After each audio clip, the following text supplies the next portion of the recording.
Pernah nggak sih Anda kepikiran, jangan-jangan penipuan-penipuan keuangan terbesar dalam sejarah itu punya pola yang sama? Hari ini kita akan telusuri sebuah teori yang menghubungkan skema penipuan klasik dengan sistem keuangan global kita saat ini. Coba bayangin ini deh, keuntungan 50% hanya dalam 45 hari. Janji yang kedengarannya mustahil ini bukan dari zaman internet loh, tapi dari lebih dari seabad yang lalu di Boston. Dan orang di balik janji gila ini, Charles Ponzi, namanya jadi begitu melegenda. Sampai-sampai jenis penipuan seperti ini sekarang dikenal sebagai skema Ponzi.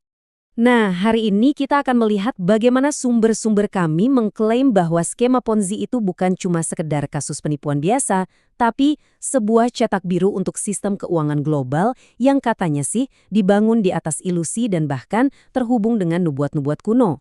Oke, kita mulai dari akarnya dulu ya. Kita bedah cetak biru yang dirancang oleh seorang imigran Italia yang sangat karismatik di Amerika, tepat setelah Perang Dunia Pertama. Strukturnya kalau kita lihat sebenarnya simpel banget.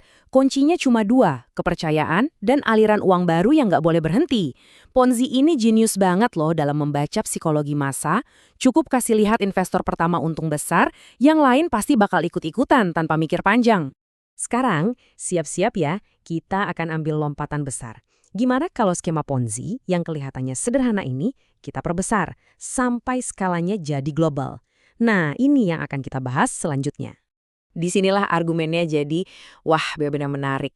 Sumber kami ini menarik benang merah langsung dari metodenya Ponzi, yaitu membayar investor lama pakai uang baru, ke sebuah konsep dalam keuangan Islam yang disebut riba. Intinya sama, menciptakan kekayaan dari ilusi, bukan dari nilai yang nyata. Jadi, biar lebih jelas ya, riba di sini tuh bukan cuma soal bunga pinjaman biasa. Coba bayangkan, ini tuh seperti membangun gedung pencakar langit, tapi nggak ada pondasinya sama sekali. Kelihatannya megah, tapi ya cuma masalah waktu sebelum semuanya ambruk. Persis kan kayak skema Ponzi? Ini membawa kita ke senjata utamanya, alat inti dari dugaan penipuan global ini, yaitu sifat dari uang modern itu sendiri. Coba perhatikan lini masa ini deh. Menurut sumber-sumber kami, ini bukan sekedar evolusi alami, tapi serangkaian langkah yang disengaja. Awalnya di tahun 44, uang masih ada pegangannya, yaitu emas. Terus di tahun 71, boom, pegangannya dilepas. Uang jadi cuma kertas yang nilainya berdasarkan kepercayaan aja. Puncaknya di tahun 73, saat seluruh dunia seolah dipaksa pakai dolar buat beli minyak. Ini pergeseran besar-besaran, dari nilai nyata ke nilai yang ya diciptakan begitu saja. Nah, kalau memang ada sistem penipuan sebesar ini, pasti ada arsiteknya kan? Disinilah sumber-sumber kami masuk ke wilayah eskatologi Islam dan memperkenalkan sosok yang disebut Dajjal atau Sang Mesias palsu. Tapi tunggu dulu, deskripsi Dajjal ini jangan diartikan secara harfiah ya. Ini bukan soal monster mata satu. Justru sebaliknya, ini adalah simbolisme yang dalam banget. Ibarat cermin buat kita melihat dunia modern kita sekarang.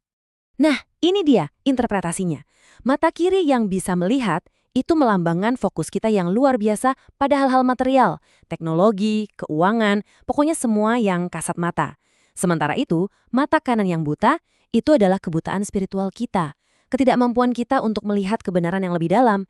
Singkatnya, kita ini jago banget membangun sesuatu. Tapi kita lupa, buat apa sebenarnya kita membangun itu semua. Simbol-simbol ini semakin memperkuat gagasan tentang dunia ilusi tadi.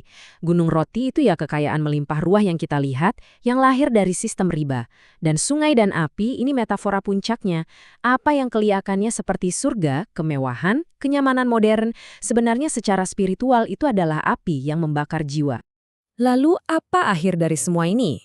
Nah, sumber-sumber kami juga menguraikan endgame dari keseluruhan sistem ini. Pada akhirnya, narasi ini ditutup dengan sebuah nubuat.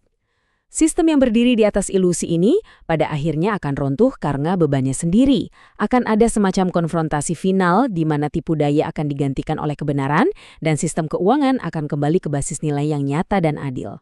Jadi, kita sudah menempuh perjalanan yang cukup jauh ya. Dari sebuah penipuan di Boston seabad lalu kita lihat bagaimana cetak birunya bisa diskalakan secara global, sampai kita hubungkan dengan nubuat kuno tentang ilusi dan kebenaran. Semua ini membawa kita kembali ke satu pertanyaan paling mendasar, pertanyaan untuk Anda. Setelah mendengar semua ini, coba pikirkan. Apa sih yang sebenarnya memberi nilai pada uang yang ada di dompet Anda sekarang? Kepercayaan? Pemerintah? Atau sesuatu yang lain?